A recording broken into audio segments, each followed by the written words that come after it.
Revised rule has changed the landscape for deducting casualty and theft losses. Now, in a recent case, a couple discovered how unfortunate that disallowance rule can be for a theft loss.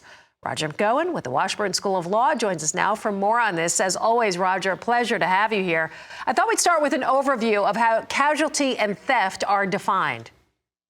Yeah, good to be with you, Suzanne. A casualty is defined by the tax code as a complete or partial destruction of property that results from an event that is sudden, unusual, and unexpected in nature. So something such as Dutch elm disease is not going to count because that's too progressive, or just simply forgetting to screw the drain plug back in on a crankcase, that's not going to count. That's just stupid. But it has to be sudden, unexpected, or unusual. And a theft is just simply criminal misappropriation as defined by state law. So how does one go about calculating the deduction? How difficult is this? Well, conceptually, it's pretty easy. There's two parts to it. The amount of the itemized deduction for both casualty and theft losses is the same, and it's the lesser of the difference between the fair market value before the casualty or theft and the fair market value afterwards. So obviously, if it's a theft, the value afterwards is zero.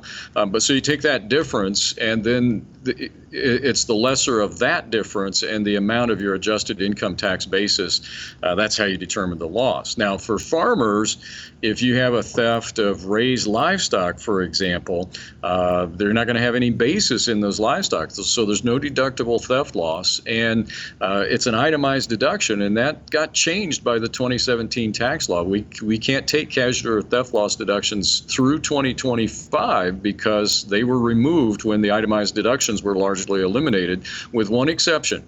If the casualty or theft is associated with a federally declared disaster, then we can get a deduction. You know, I mentioned a Florida couple that you were going to cover this case. Give us a little idea of what happened with this couple. What was the deal here? Oh, this was terrible. They retired from their pet food business in 2016, and they turned it over to their daughter.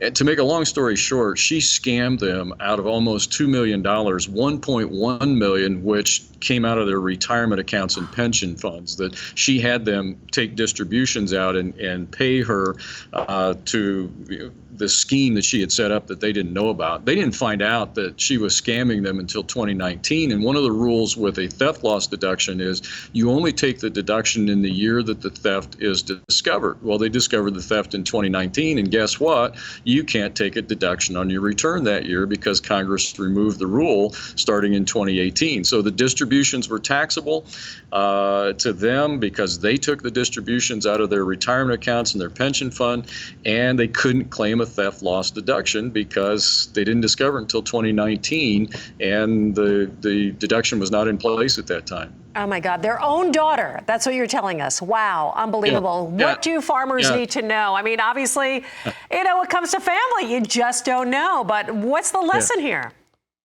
Don't trust your kids. Yeah. Well, seriously, well, you probably shouldn't trust some of your kids, but I'm sure no one in Congress ever thought that this would possibly be the result or could be the result of what they did by repealing that itemized deduction. And when they repealed most of the itemized deductions through 2025, at least these people were over age 59 and a half, and they didn't have to pay the extra 10% penalty.